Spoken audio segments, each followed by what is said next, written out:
के इस महत्वपूर्ण वीडियो में विशेष जानकारी देने वाले हैं, इसलिए शुरू से लेकर के अंत तक वीडियो में बने रहे ताकि आपको एक भी प्रश्न नहीं छूटे, क्योंकि यह प्रश्न जो है बहुत ही महत्वपूर्ण है। क्योंकि यूजीसी नेट और यूपीएससी बीपीएससी के लिए जो है बहुत ही महत्वपूर्ण प्रश्न है, इसलिए शुरू से लेकर के अंत तक वीडियो बने रहे। क्योंकि प्रश्न संख्या 1 से लेकर के 56 तक जो है चैनल पर अपलोड हो चुका है, यदि नहीं देखे तो वहां से देख लीजिए। यदि आप चैनल पर नए भी है तो चैनल को सब्सक्राइब और लाइक और बेल आइकन पर प्रेस कीजिए, ताकि इसी प्रकार का वीडियो आपको हमेशा इस चैनल पर मिलते रहेगा। तो चलिए शुरुआत करते हैं कि प्रश्न संख्या फिर से यानी कि 57 से। अब क्या है कि सूची 1 है और सूची 2 है, को सुमेलित कीजिए और नीचे दिए गए कूटों को सही उत्तर चुनिए। हम लोगों को चुनना है इसमें से कौन सा सही होगा। अब यह एक है स्थलाकृति है और एक क्या है भू आकृति का। नदीय जो है कौन सा जो है भू आकृति होगा, और समुद्रीय कौन है, नदीय कौन है, बातोड क्या बातोड कौन है। तो ये आज हम जानते हैं कि हिम नदीय स्थलाकृति है। तो ये भू आकृति जो है हिमनदीय का भू आकृति कौन है, ठीक है। हिमनदीय का जो है भू आकृति कौन है। आपको जलोढ़ पंखारूपी प्रसार या यार डांग या एरिट है कि संयोजित भीति या टोम्बोलो है। तो देखिए हिमनदीय जो है क्या है, हिमनदीय जो है हिमनदीय का जो भू आकृति है वो कैसा है, एरिट की तरह है। कैसा है, एरिट की तरह। कैसा है, एरिट की तरह है, ठीक है। 57 का जो है आपका क्या हो जाएगा, हिमनदीय का क्या हो गया, एरिट। हिमनदीय स्थलाकृति जो है एरिट भू आकृति से संबंधित है। अब क्या है समुद्री। अब समुद्री क्या है कि समुद्री जो है संयोजित भीति टोम्बोलो है। क्या है, समुद्री क्या है, संयोजी भीति या टोम्बोलो है, ठीक है। समुद्री किस प्रकार की भू आकृतियां से है, सहयोजी से है, भीति से है, सहयोजी भीति है। अब चलते हैं नदी। तो नदी जो है आपका क्या करता है, जलोढ़ पंखा रूपी प्रसार की भू आकृतियां है। नदी कैसा भू आकृतियां है, तो जलोढ़ पंखा रूपी प्रसार के। अब आ गया हमारा बतोड। तो बतोड हो गया हमारा यारडांग। बतोड हो गया यारडांग। नदी कैसा है, हिमनदीय का भू आकृति कैसा है, एरिट है। समुद्रीय का कैसा है, संयोजी भीति है। नदीय कैसा, जलोढ़ पंखारूपी प्रसार है। बातोड का कैसा है, तो यार डांग है। तो इसमें से ऑप्शन क्या है कि ए का हो गया 4, ए का हो गया 3, ए का हो गया 3, दोनों में है, ठीक है। उसके बाद बी के हो गया हमारा 4, तो बी के हो गया हमारा 4, दोनों में 4 है। सी के हो गया हमारा 1, तो सी के हो गया हमारा 1, तो यानी कि हमारा डी होगा आंसर, ठीक है। उसके बाद जो है डी को हो गया 2, ठीक है। तो अब मेरा जो है कितना आंसर हो गया, डी। अब चलिए 58 के सवाल पर। 58 के सवाल क्या है, का सवाल हो गया हमारा 58 में है सूची 1 और सूची 2 को सुमेलित कीजिए और नीचे दिए गए कूटों से सही उत्तर चुनिए।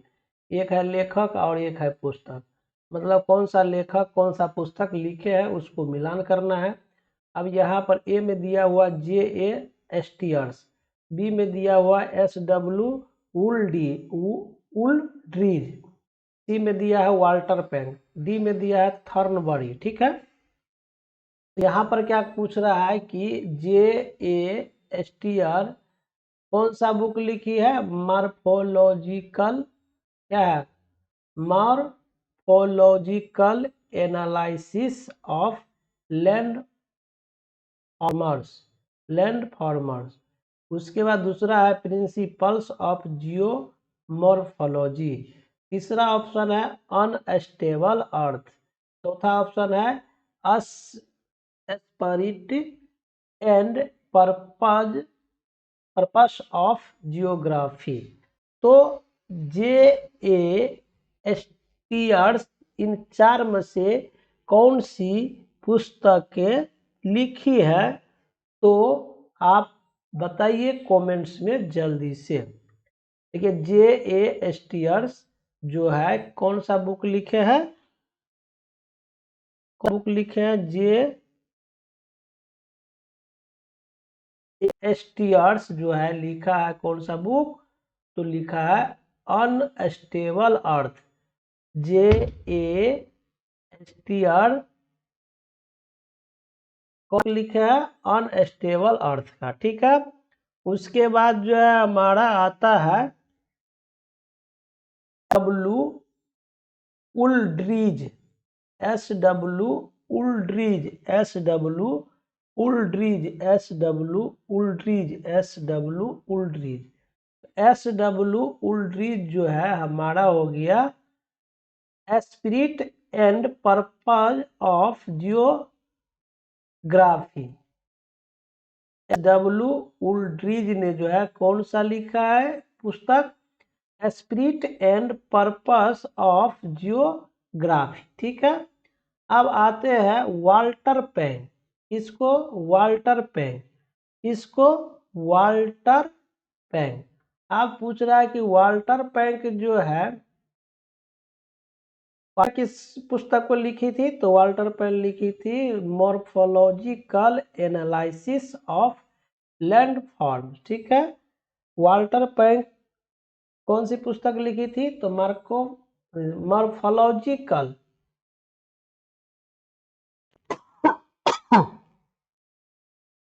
Morphological analysis of land formers. ठीक है, उसके बाद जो है थॉर्नबरी, थॉर्नबरी जो है कौन सा पुस्तक लिखी है, तो थॉर्नबरी लिखी है principle of geomorphology, principle of geomorphology. तो ए का हो गया तीसरा, तो ए का तीसरा इसमें है। ठीक है, दो का हो गया हमारा चौथा, दो का हो गया चौथा। सी का हो गया हमारा सी का हो गया आपका पहला, और डी का हो गया दूसरा, यानी कि आपका आंसर हो गया डी। ठीक है, अब चलिए हम मिलाते हैं 59 का। सूची 1 और सूची 2 को सुमिलित कीजिए और नीचे दिए गए कूटों से सही उत्तर चुनिए। अब पट्टिका का नाम है और गति और दिशा का नाम है। ठीक है, इसमें से हमको चुनना है और यहाँ से आंसर निकालना है। तो आप बताते हैं कि हमारा जो है क्या है कि पट्टिका का नाम और गति दिशा, जैसे कि इंडो ऑस्ट्रेलियाई पट्टिका, इंडो ऑस्ट्रेलियाई पट्टिका जो है ऑस्ट्रेलियाई पट्टिका की गति की दिशा किधर है, गति की दिशा किधर है, पूर्व पश्चिम उत्तर या उत्तर पश्चिम। ठीक है, 59 का जो है सवाल आपका जो आता है 59 का, तो इसमें से चुनना है। ठीक है,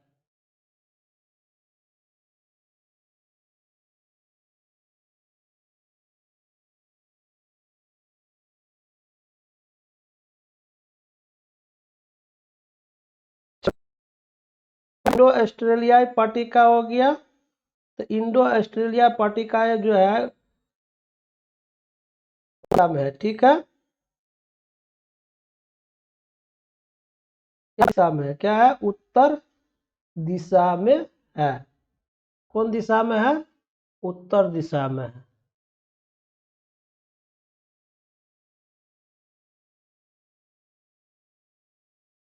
ऑस्ट्रेलिया पट्टिका किस दिशा में है, उत्तर दिशा में है। कोको कोकोस प्लेट क्या है, कोकोस प्लेट जो है उत्तर पश्चिम में है। कोकोस क्या है, उत्तर पश्चिम में है। ठीक है, क्या है, कोकोस उत्तर पश्चिम में है। ठीक है, पश्चिम में है। ठीक, कोकोस प्लेट जो है किधर जो है, कोकोस प्लेट का दिशा किधर है, उत्तर पश्चिम में है। प्रशांत महासागरीय पट्टिका, प्रशांत महासागरीय पट्टिका तो पश्चिम में है। ठीक है, नैजका प्लेट पूरब में है। ठीक है, नैजका प्लेट पूरब में है। तो इस प्रकार से जो है आपका जो है आंसर होगा। ये पट्टिका का नाम है और पट्टिका की गति की दिशा क्या है, तो इंडो ऑस्ट्रेलिया पट्टिका की दिशा हो गया उत्तर और कोकोस प्लेट का हो गया आपका जो है पश्चिम, प्रशांत महासागरीय पट्टिका हो गया पश्चिम और नजका प्लेट हो गया पूर्व। ठीक है, तो ये था 59 तक का प्रश्न। अब चलते हैं हम 60 में। नंबर हमारा हो जाएगा कौन सा, ऑप्शन नंबर हमारा कौन सा हो जाएगा, पहला ऑप्शन हो जाएगा बी हो जाएगा। ठीक है, बी हो गया। ठीक है, आंसर नंबर सही बी। अब पूछता है 60 का सवाल, अपर्दन का समान चक्र। तो अपर्दन का समान चक्र किससे संबंधित है, हिम नदीय अपर्दन या नदीय अपर्दन या समुद्रीय अपर्दन या पवन अपर्दन। तो अपर्दन का समान चक्र किससे संबंधित है, तो नदीय अपर्दन से। ठीक है, अपर्दन का समान चक्र क्या है, नदीय अपर्दन से संबंधित है। अपर्दन का समान चक्र नदीय अपर्दन से संबंधित है। 60 के हो गया हमारा बी। उसके बाद चलते हैं 61 नंबर में, निम्नलिखित में से कौन सी हिमजलीय निक्षेप से बनी भू आकृति नहीं है। हिमजलीय निक्षेप से बनी भू आकृति नहीं है, भू आकृति नहीं है। तो नहीं है, तो भू आकृति नहीं है। तो पूछता है ड्रमलिन क्या है, हिमजलीय निक्षेपण से बनी भू आकृति नहीं है। तो हिमजलीय निक्षेपण से बनी भू आकृति ड्रमलिन है। उसके बाद एस्कर भी है। उसके बाद जो है हॉर्न नहीं है। ठीक है, तो आंसर हो जाएगा हॉर्न। केम भी है। ठीक है, यानी हिमजलीय निक्षेपण से बनी भू आकृति कौन कौन है, ड्रमलिन है, एस्कर है और केम है, लेकिन हॉर्न्स नहीं है, इसलिए ऑप्शन नंबर आपका सी हो जाएगा। अब आते हैं 62 में। 62 में दिया हुआ किस भृंगु के आधार में सतही प्रक्षालन द्वारा जमा असंपंडित क्या है, असंपंडित पिंडित, ठीक है, सपिंडित चट्टान सामग्री को कहा जाता है। इस भृंगु के आधार में सतही प्रक्षालन द्वारा जमा असंपंडित चट्टान सामग्री को क्या कहा जाता है, जलोढ़क, मिश्रोढ़क या हिमोड या गाम। ये 4 ऑप्शन है। 4 ऑप्शन में से जल्दी से बताइए कौन ऑप्शन सही होगा। तो किस भृंगु के आधार में सतही प्रक्षालन द्वारा जमा असंपंडित चट्टान सामग्री को मिश्री क्या है, मिश्रोढ़क कहा जाता है। मिश्रोढ़क कहा जाता है। क्या कहा जाता है, ऑप्शन नंबर बी आपका सही होगा, मिश्रोढ़क कहा जाता है। ठीक है, अब चलिए आते हैं आपका जो है सवाल नंबर 63 में। क्रिकमे ने डेविस से असहमत होते हुए पेन प्लेन के लिए संपूरक पद दिया था।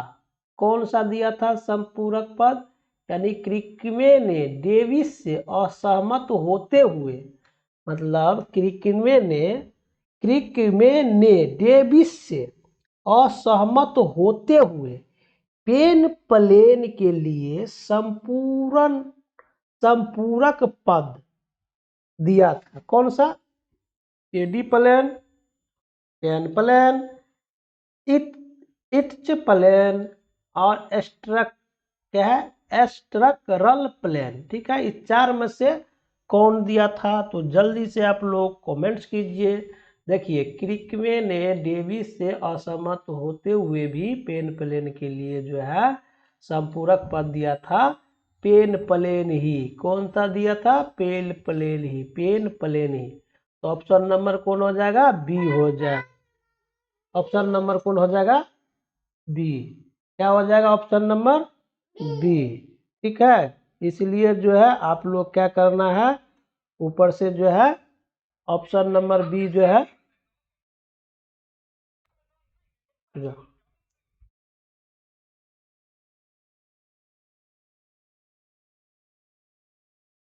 आप लोग क्या करेंगे,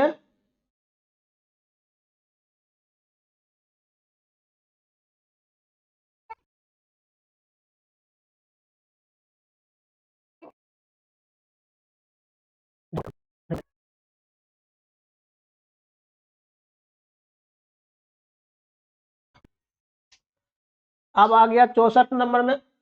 64 नंबर में आ गया हमारा सवाल जो है कि निम्नलिखित में से कौन भ्रंश रेखा कगार का दृढ़ अनुमानिक है। निम्नलिखित में से कौन भ्रंश रेखा कगार का दृढ़ अनुमानिक है। निम्नलिखित में से कौन भ्रंश रेखा कगार का दृढ़ अनुमानिक है। तो अध्यारोपी अफवाह, बार बार आने वाले बड़े भूकंप, स्क्रैप के साथ चिन्हित वास्तविक भ्रंशस्थल, चट्टान रोध और स्थलाकृतिक रूप के बीच कमजोर महासंबंध। इसमें से कौन सा ऑप्शन सही है, जल्दी से आप लोग जो है फटाफट फटाफट कमेंट कीजिए। तो देखिए सवाल क्या है कि कौन भ्रंश रेखा का दृढ़ अनुमानिक है। तो चट्टान रोध और स्थलाकृति रूप के बीच कमजोर सहसंबंध, ये अनुमानिक है। ठीक है, अब चलते हैं सवाल नंबर 65। नीचे दो कथन दिए गए हैं।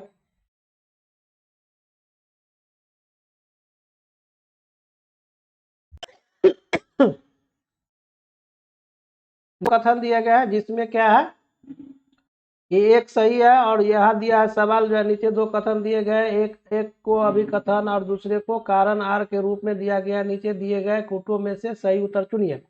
अभिकथन ए में दिया है चट्टानों की गहराई तक रासायनिक क्षरण आर्द्र उष्णकटिबंधीय क्षेत्र के प्रमुख लक्षणों में से एक है। क्या रासायनिक अपक्षय की तीव्रता अधिक हद तक जल की प्रचुरता और उच्च वायु तापमान पर निर्भर करती है।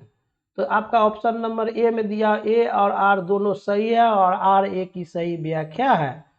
और ऑप्शन नंबर बी में ए और आर दोनों सही है, किंतु लेकिन आर ए की सही व्याख्या नहीं है। ए सही है लेकिन आर गलत है, आर ए गलत है और लेकिन आर सही है। तो इसमें से कौन सा ऑप्शन सही होगा, जल्दी से आप लोग जो है मैसेज कीजिए, कमेंट्स कीजिए कि जो है कौन सा सही होगा। तो देखिए सवाल एक बार और ध्यान दीजिए, चट्टानों की गहराई तक रासायनिक क्षरण आर्द्र उष्णकटिबंधीय क्षेत्र के प्रमुख लक्षणों में से एक है, जो कि ये सही है।